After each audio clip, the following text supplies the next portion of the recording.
pengertian dari sosialisme.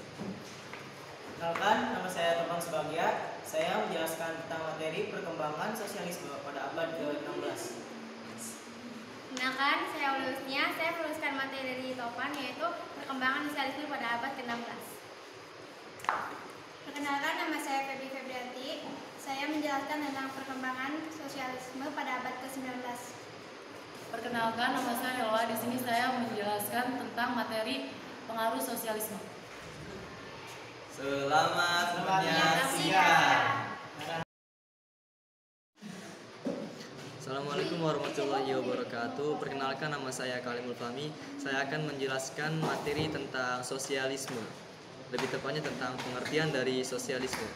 Sosialisme berasal dari kata sosis atau sosial. Sosialisme diartikan sebagai paham atau gerakan yang menghendaki terwujudnya masyarakat yang tersusun secara kolektif agar menjadi suatu masyarakat yang bahagia. Dengan begitu, sosialisme menitikberatkan perjuangan kepada masyarakat. Ciri utama sosialisme yaitu pemerataan sosial dan penghapusan kemiskinan. Ciri tersebut merupakan salah satu faktor yang mendorong berkembangnya sosialisme. Sosialisme lahir sebagai reaksi terhadap berkembangnya kapitalisme pada abad ke-19. Selain itu, sosialisme juga timbul sebagai akibat dari praktik kapitalisme industri yang berkembang dari liberalisme. Di beberapa negara, perkembangan sosialisme disesuaikan dengan kondisi negara yang bersangkutan. Oleh karena itu, terjadi pula perbedaan penafsiran tentang kata sosialisme. Sosialisme di negara barat diartikan sebagai pendistribusian kekayaan secara lebih merata. Adapun sosialisme di negara berkembang diartikan sebagai pembangunan ekonomi dan industri dengan maksud menaikkan taraf hidup dan pendidikan masyarakat tersebut. Terima kasih. Akan menjelaskan tentang perkembangan sosialisme pada abad ke-16.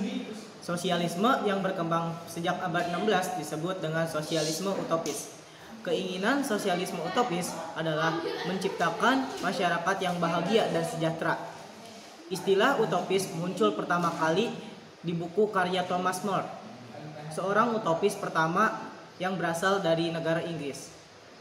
Tokoh-tokoh yang sosial yang terkenal antara lain sebagai berikut. Yang pertama itu Robert Owen, yaitu seorang tokoh sosialisme Inggris. Dia memikirkan bagaimana meningkatkan hidup kaum buruh. Ia berpendapat bahwa lingkungan sosial kehidupan seseorang menentukan watak manusia. Robert Owen memprakarsai gerakan koperasi yang menyokong organisasi serikat dagang yang tersebar di seluruh Inggris dan Skotlandia. Yang kedua yaitu Saint-Simon berpendapat bahwa yang memiliki kewajiban melanjutkan perkembangan masyarakat dalam pengetahuan dan industri adalah golongan 3. Golongan 3 yaitu golongan buruh dan bukan kaum bangsawan. Saya akan menuliskan materi yang telah disampaikan oleh teman saya. Selanjutnya adalah Pierre Joseph Proudhon atau seorang sosialis dari Prancis. Dia terkenal dengan karyanya yang berjudul Philosophie des Misères atau Filsafat Kesengsaraan. Menurut Proudhon, kesengsaraan bukan hanya disebabkan oleh kepemilikan alat-alat yang tidak seimbang, melainkan karena lintah darat. Selanjutnya ada Charles Fourier atau seorang sosialis Prancis yang menulis karyanya berjudul Théorie des quatre mouvements et des destins génératrices atau teori 4 dorongan hidup dan nasib. Dia berpendapat bahwa kaum pekerja atau buruh perlu tempat tinggal.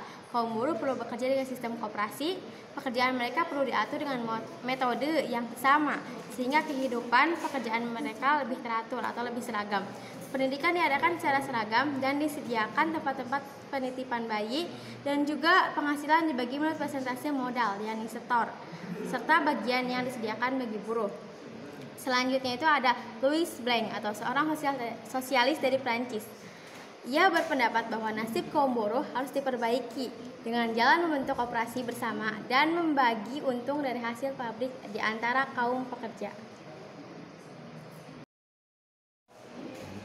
Assalamualaikum warahmatullahi wabarakatuh. Perkenalkan, nama saya Feby Febrianti. Saya dari kelas 11 IPS 3 akan menjelaskan tentang perkembangan sosialisme pada abad ke-19. Dalam proses penyebaran di dunia, sosialisme mengalami banyak perkembangan, baik dalam bentuk maupun isi ajarannya. Sosialisme dibedakan menjadi dua, yaitu yang pertama, sosialisme demokrat. Untuk mencapai masyarakat sosial, jalan yang ditempuh adalah jalan revolusi damai, yaitu memperjuangkan secara damai kepentingan majikan dan buruh, misalnya dengan melakukan perundingan atau pemogokan. Yang kedua, komunisme atau sosialisme radikal. Untuk mencapai masyarakat sosialis, jalan yang ditempuh adalah revolusi fisik atau pemberontakan kaum buruh melawan majikan. Tidak diakuinya hak milik perseorangan, serta distribusi dan konsumsi didasarkan oleh kebutuhan. Salah satu inti ajaran Karl Marx adalah dalam Das Kapital adalah keterasingan manusia dalam pekerjaan. Ajaran sosialisme Karl Marx kemudian disebut Marxisme. Inti ajarannya yang pertama, perekonomian harus diarahkan pada kesejahteraan segenap orang dan bukan pada keuntungan segelintir orang. Yang kedua, sumber ketidakadilan sosial adalah hak milik pribadi atas alat-alat produksi. Sekian, terima kasih. Perkenalkan, nama saya Nepa. Di sini saya akan menjelaskan tentang pengaruh sosialisme. Sosialisme berpengaruh kepada perjuangan bangsa Indonesia, khususnya pada gerakan nasional. Sosialisme masuk ke Indonesia pada awal abad ke-20. Perkembangan sosialisme di Afrika tentu berbeda dengan perkembangan sosialisme yang ada di Asia. Perkembangan sosialisme yang ada di Afrika awalnya hanya dengan buruh yang kecil, kemudian berkembang menjadi buruh yang sangat besar. Perkembangan sosialisme di Afrika tepatnya dilakukan untuk mempertahankan pengaruh bangsa Eropa. Salah satu bangsa Eropa yang masih berpengaruh kuat di Afrika bagian barat yaitu Prancis. Demikian dari saya, terima kasih.